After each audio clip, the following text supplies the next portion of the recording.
Welcome to our channel. Today we how to activate Vudu on Roku TV step by step clearly. To activate Vudu on your Roku TV, first, ensure your Roku device is set up and connected to the internet.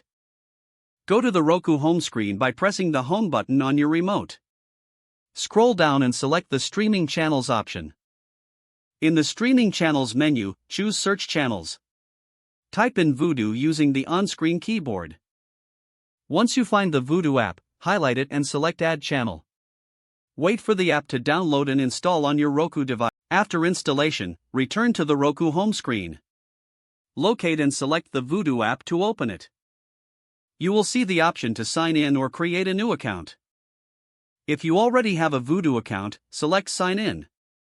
Enter your email address and password, then press OK. If you do not have an account, select Create an account and follow the prompts to register. Once signed in, you may see an activation code on the screen. Take note of this activation code.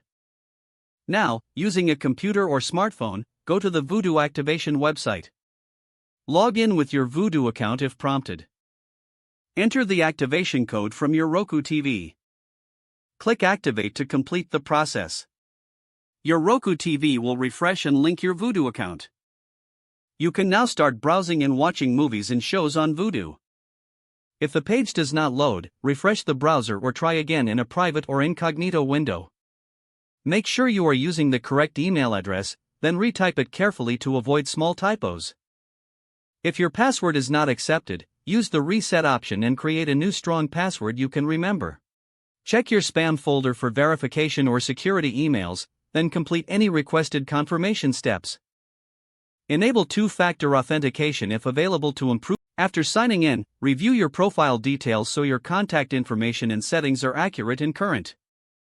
If you see an error message, note it down and try again after restarting your device and internet connection.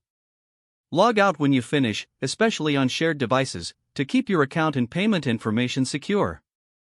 If the page does not load, refresh the browser or try again in a private or incognito window. Make sure you are using the correct email address, then retype it carefully to avoid small typos. If your password is not accepted, use the reset option and create a new strong password you can remember. Don't forget to like this video and subscribe to our channel for more step-by-step tech guides.